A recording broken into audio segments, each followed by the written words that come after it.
It's time for Cynthia at the Table with co-hosts Angela, Arena, and Candy Girl, and special guests Dr. Keith Claybrook. Hello, listeners. Welcome back to Cynthia at the Table.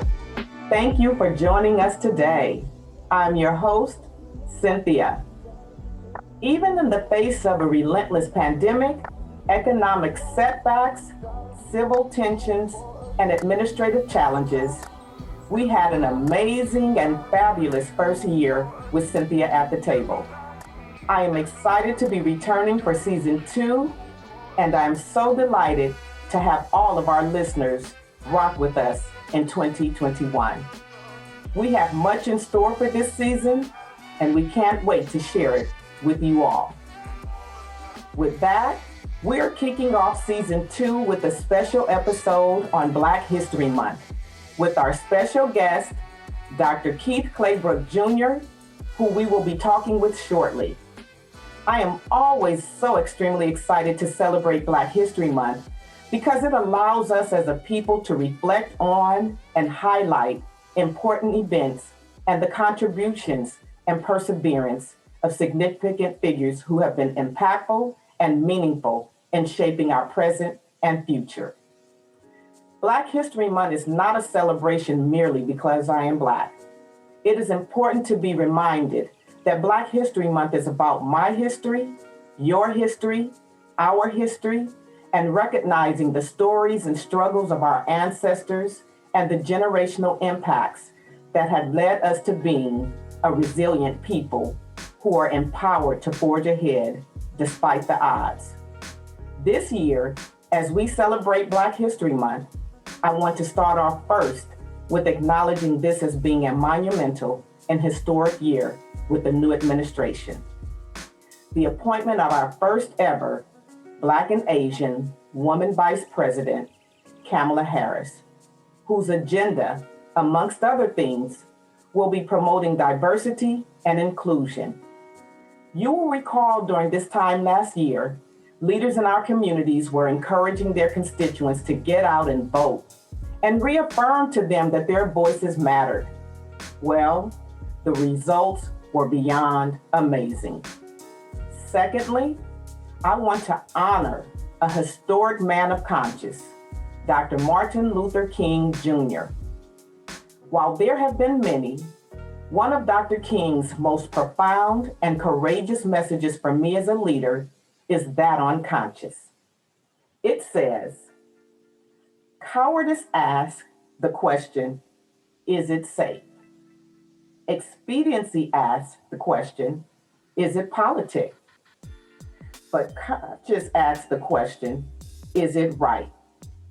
There are times when one must take a stand that is neither safe, nor politic, nor popular, but you must do it because it is right.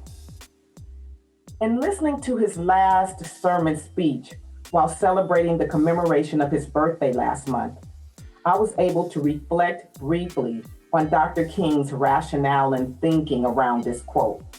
In that speech, he spoke on how there is a need for all good people to come with a conscience, and why he could not separate his moral conscience and concerns in addressing the issues at hand at the time, which were focused around racism, poverty, and war. Dr. King has also spoken about being a consensus leader, and that ultimately, a genuine leader is not a searcher for consensus, but a molder of consensus on some positions. Oftentimes in a leadership role, particularly in a government agency, there's a lot of politics at play. As such, in my over 20 years in leadership and management positions, I've had to learn to balance my role as a servant leader within my organization with that of leadership teachings within my community as I fulfill my obligation as a steward and advocate for both. To this day, I continue to be guided by that truth, both personally and professionally, and never compromising ethics and integrity, and always doing what is right, even when it is not popular. Okay, listeners, we're just warming up here at the table. I'd like to now introduce our special guest, Dr. Keith Claybrook. Our special guest has a very impressive and extensive academic and professional portfolio. Dr. Claybrook is a leader, published author, speaker, lecturer, and advocate. He is a beacon of light and a pillar of our community in his own right. He is an assistant professor at Cal State University, Long Beach, where he teaches classes on history and the social sciences. He is co-advisor of the Africana Studies Students Association and the Black Student Union. Dr. Claybrook is vice president of the Black Faculty and Staff Association and serves on CSU Long Beach's President's Commission on Equity and Change Commission. Dr. Claybrook is former ethnic studies lecturer at Cal State University, Dominguez Hills, and former ethnic studies lecturer at Compton Community College. He studied cultural studies of Claremont Graduate University, studied general education at Loyola Marymount University, and studied African American studies at Loyola Marymount University. Dr. Claybrook has also lent his expertise on Today in LA on NBC4, KJLH's Front Page with Dominique DePrima, and several other television, print, and internet media outlets. And he has also participated in a host of community programs and events. All right, Dr. Claybrook, you have been quite busy and doing some remarkable work in the community. Your passion for African American studies is commendable. I recently saw something you posted on your Facebook page. It was a quote from Dr. Maya Angelou that said, "The more you know your history, the more liberated you are." That quote kind of made me think about the renowned Rosa Parks, who once said, "Knowing what must be done does away with fear." Dr. Claybrook, tell us about what that specific Maya Angelou quote means, looks, and feels like to you. How does this align with the work that you currently do? Dr. Claybrook. Well, that's a good question. And again, thank you for having me. It's a call to action. I see it as a call to action. The way in which I understand and view history is not the study of names, dates, and places of events long past. It is the study of how did we get to this point and where do we see it going? It's a call to action. So if there's things that we are displeased with, unhappy about, it's not enough for us to complain about it. It's our obligation to do our homework and figure out how we got to this point, individually and collectively. Then once we figure out how we've gotten to this point, then we begin to strategize and make informed decisions and develop informed strategies on how to address the contemporary circumstances in an effort to address them and make this world a better place for our children's children. I am very comfortable with understanding that the things that are important to me and that I strive for today, I may not see in my lifetime. I'm okay with that. What I want to make sure is that my children's children, who I may not see with my own eyes, will able to reap the benefits of the struggles that we put in place today. So when I see that quote and read that quote from Maya Angelou and Rosa Parks and others who paved the way, that's because they did their due diligence. That's because they understood the road that they were on, how they understood the journey that where they were. They didn't just somehow show up in that place on the road. there was a road that they had to travel, and they were part of a caravan.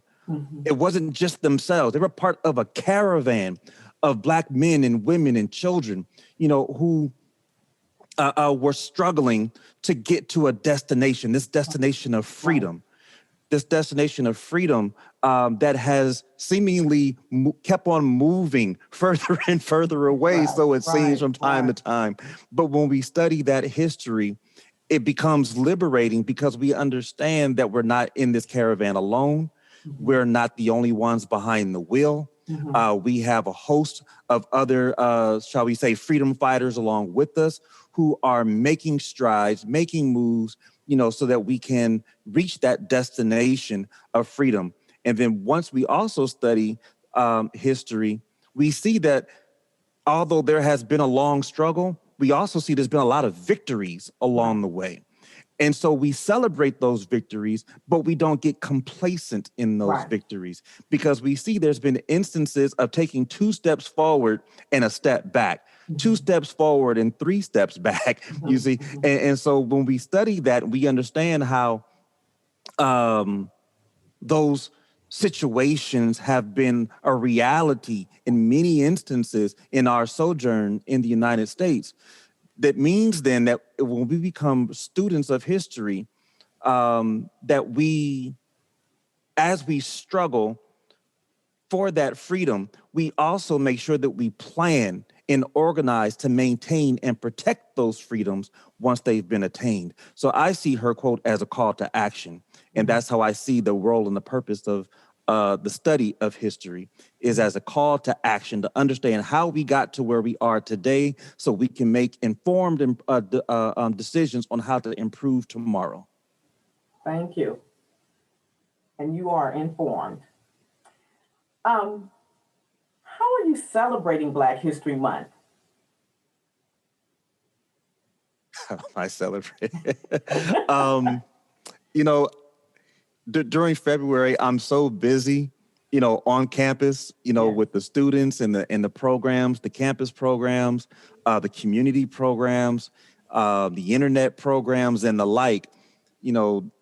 This is just what I do, and for me, it's not just February, because I have a huge amount of admiration and respect for Dr. Carter G. Woodson, who in a time period where this was not even on people's radar, right, to have these conversations, he said, we're going to take a week and dedicate it, to this study, right? Back in 1926. And then fast forward a few decades, without asking for people's permissions, we said, we're going to take the month. Forget the week. We're going to take the month. And then in 1976, the president went on ahead and said, you know what, we're federally going to recognize this. But we didn't ask her permission, but thank you. So with my role and my profession, I get to do this all day, every day, all year long. But there is something to be said about having a time where I can really just zero in and focus. It's like your birthday. I celebrate life. I celebrate my life every day. But there's nothing wrong with me taking that one day and really celebrating and recognizing that one day, but I celebrate my birth, my life every day. So there's nothing wrong with taking that month and highlighting the contributions and thanking our ancestors, for enduring those hardships and paving the road so that we can reap the benefits of their trials, tribulations, and successes. I think oftentimes we focus too much on the struggles, and there are some struggles, but there also have been many successes, many triumphs along the way. And those are the things that we should not allow ourselves to forget and dismiss and sweep them under the rug as we focused on the struggles. So I celebrate Black History Month. I celebrate Black history every year with a focus in February, but it's every month of the year for me. This is what I do. Well, your resume certainly can attest to that you celebrate year round, not just in February. Thank you for that. You've certainly started the year off great. You've published your first and second edition of your handbook, Building the Basics, an article entitled Putting Some Soul into Critical Thinking Toward an African American Centered Approach to Critical Thinking was published in the International Journal of Africana Studies. Putting critical thinking, now that's interesting. I'm waiting to hear about that. Talk a little bit about some of that work you're doing, specifically with your students to help them navigate their journey and what's behind the critical thinking piece of that. Right. Thank you for that.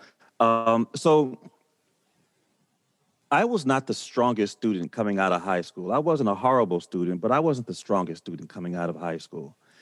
And there's a lot of struggles along the way. And a lot of things looking back, wow, I wish somebody would have told me that. Wow, I wish somebody would have told me that. And then, but I've been able to, hey, attain my PhD, right? And I've been teaching at the college and university level for 15 years now. Wow. So apparently I figured something out along the way. That's right. And I've also been working with undergraduates in particular, graduate students as well, but undergraduates that whole time working and developing them as scholars, right? And that's because that's what they are. They're growing and developing scholars. And I say that, and it's become such a mantra of mine, that the students themselves pick up on it. The students themselves begin to jokingly say that because that's what the Dr. Claybrook says. So they kind of jokingly, but then it gets to a point to where it kind of sinks in. Right. Like, yay, no, I am a scholar, And so that is my mantra. I'm known to say that, but I believe that. But just because saying that does not make it so. You have to put in the work. That's right. And they also need guidance. So I have far too often heard people complain about how underprepared our students are. They don't know how to write. They're not, they can't do this. They can't do that. And I see as well some of the same struggles that some of our students are having. So what I did was some of the things that I found myself saying to students semester in, semester out, I started writing them down. Initially, it was just like to put like a little, some guides, a little guide together and put them and make it available to them. And as I started sharing with people what I was doing, they're like, no, you need to, really write this out and publish this so people can, broaden it and people can take advantage of it, throughout. I was a bit hesitant at first, but I was like, no, I'll go on ahead and do it because I wasn't doing this to sell a book. Right. I was doing this to advance the academic career and intellectual development of our students. But long and behold, as I kept on going, it turned into this handbook, about 80 or so pages. And in it, I kind of share some of my own struggles, right, throughout the text. And then each chapter, like there's, I start talking about like what it means and how to organize tips and strategies on working at home. Because even before COVID, we do the majority of our work outside of the classroom. That's right. And I think that, unfortunately, many of our students, depending on what school they came from, meaning high school, they may not have done a lot of homework because they do a lot of the work in the classroom. I actually had students before who said they never had homework until they got to college because they did everything in the classroom. I'm like, well, that's not realistic. So to come into college with that expectation. So the idea was to provide tips and strategies for working at home, how to time manage, how to space out your studying, right? Not just having like this block of time, you try to cram it all in there. Like, no, it's okay to have, small chunks, or maybe you do have that block of time, but it's okay to take breaks. It's okay to get something to eat. It's okay to go do some of these other sorts of things. The chapter in there about critical thinking. There's a section in there about the importance of questioning. we don't always encourage, unfortunately, our students to question and to ask questions, not just to ask questions of the instructor, but to ask questions of the material itself. Okay. Children, 1, 2, 3, 4, 5 years old, they are natural scientists. They are so inquisitive. And unfortunately, we kind of, root the inquisitiveness out of them. So I write into the handbook, no, you need to ask questions. And if you don't know how, if you need a starting point on how to ask questions, I even provide like a list of, preliminary questions, things you may want to consider in general situations, right? On like a little starting point on where you may, on the questions you may want to ask. Chapters on critical reading. It's not enough just to read the words on the page. We have to be critical readers. So how do you break down nonfiction text?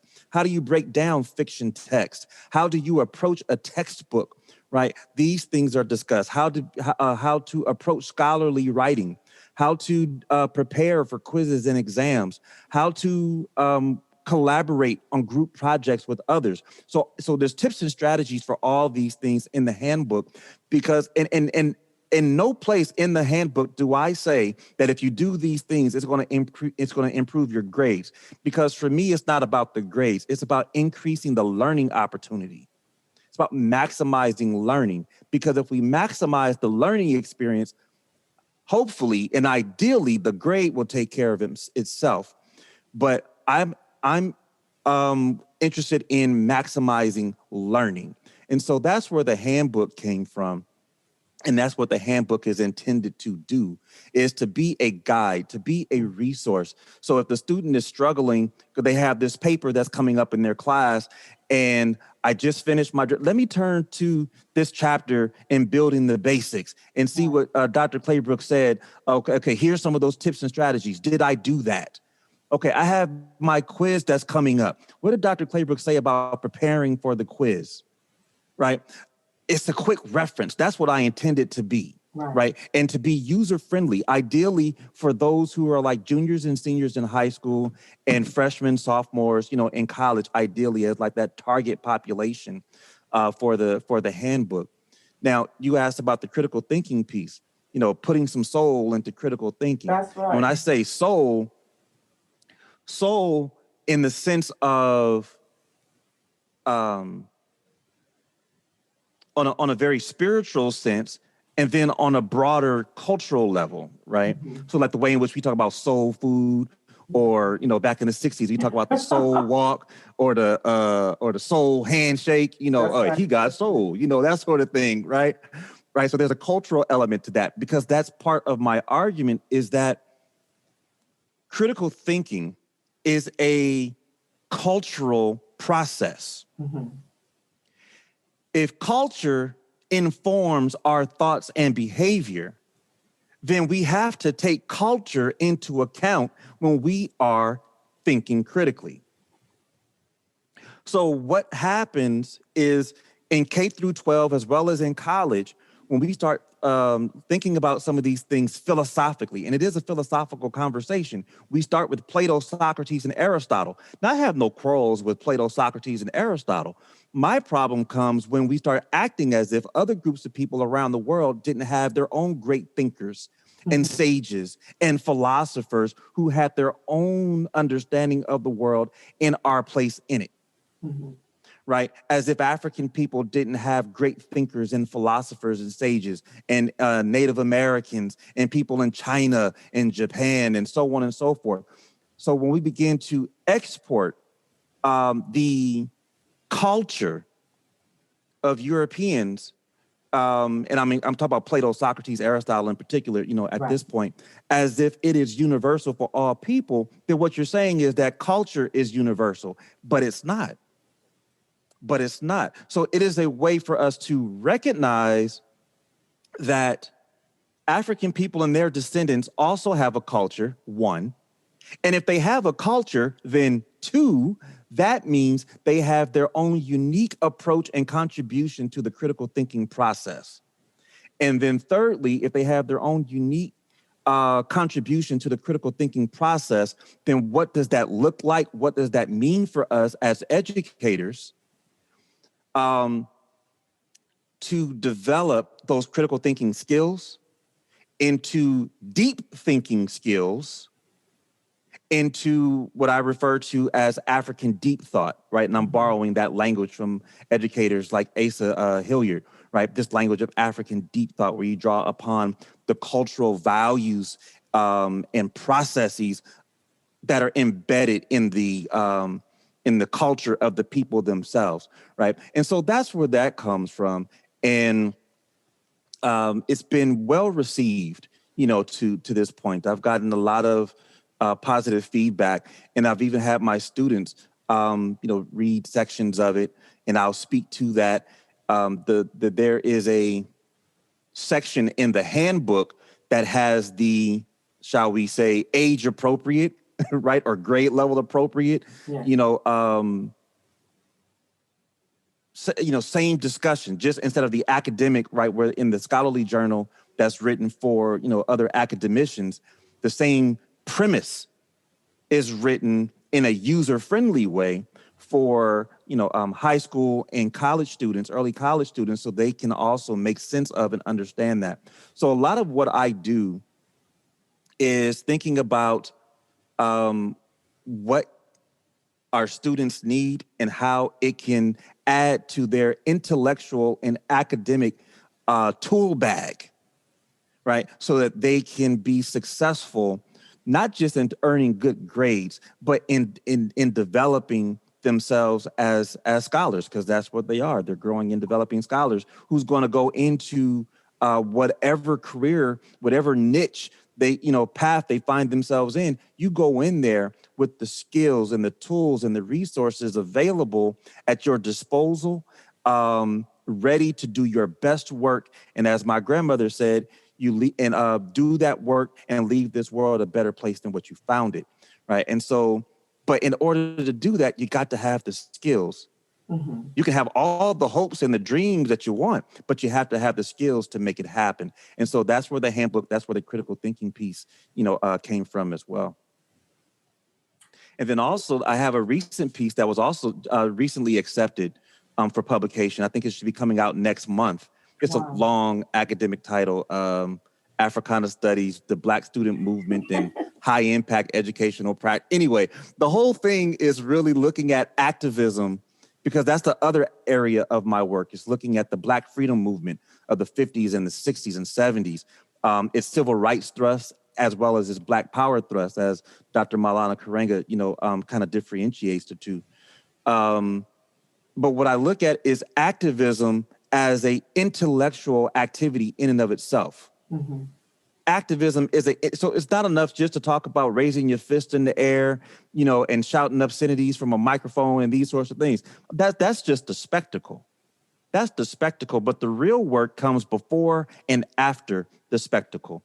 And so one of my former students, he's a doctoral student at UC Berkeley now, and he has been a student activist for the past 10 years, on the college campus level, as well as in the community, from Black Lives Matters to Black Liberation Collective, to other community things that he's done, both locally and nationally.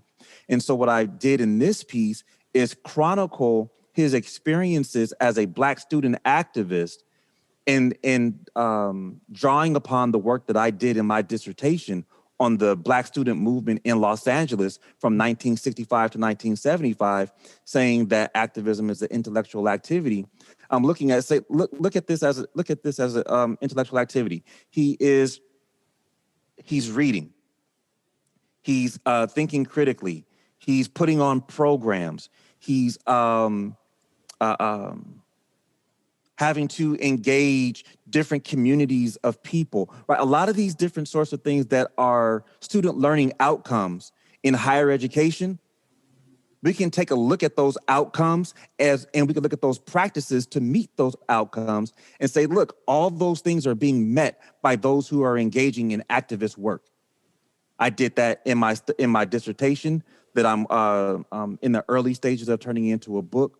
And I've done that in this article that's coming out in, I think, next month, right? Mm-hmm. That's more contemporary. Anything that I do that's historical, I also try to do a contemporary piece as well, right? To always make sure that the work that I'm doing is both past and present, is historical and current, right? Because what I hopefully want to happen is that our students today and our students tomorrow, those who's going to be coming into school for, right, to see this work and see themselves in the work and say, hey, if he was doing this at 18, 19, 20 years old, I can do this too. But he wasn't just out there talking about it. He was putting in the work. It's the same way that I approached the work that people did in the 60s.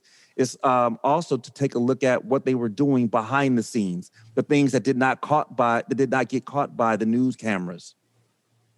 What were they doing? And also I'm interested in, not just, and this is no disrespect to Dr. King or Malcolm X, but there's lots of work on the Dr. Kings and Malcolm X's of the world, right? But what about the people that whose names the history books did not record? There are still people who were putting in work in the 50s and 60s and 70s that are still here with us today. And they made their contributions. I'd like to interview them and make sure that their contribution, their narrative is part of that story. Mm-hmm. It's part of that experience. And because I think about myself, and I'll wrap up with this. I think about myself when I was doing my dissertation.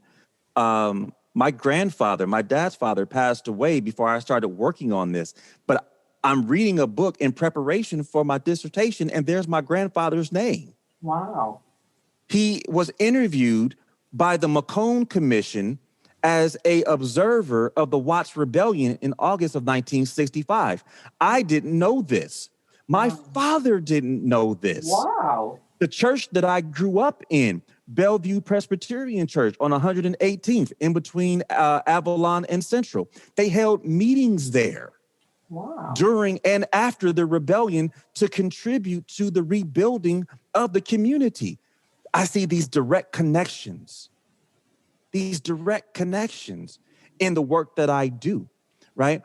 When I was doing this and I began to see that as a direct result of the rebellion of 65, where I went to school and did my undergraduate and master's work at Loyola Marymount, as a direct result of that, they started increasing the numbers of Black students that were enrolled at the university.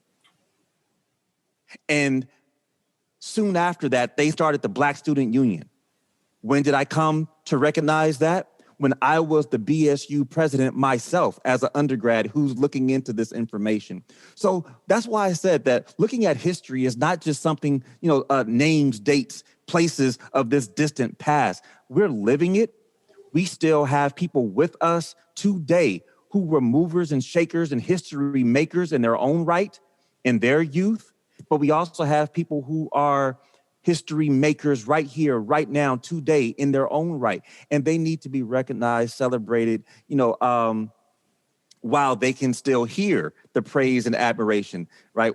All too often, we wait until people have passed along, then all the great things that people have to say about them. No, let's praise them now when they can hear it and they can say thank you. And they can, know that their work, not only was appreciated, but is being celebrated, right? And so this is hopefully some of the things that I'm doing in my work. In a lot of, hopefully what I'm doing is celebrating that, but also putting it as a call to action, to current generations, especially youth.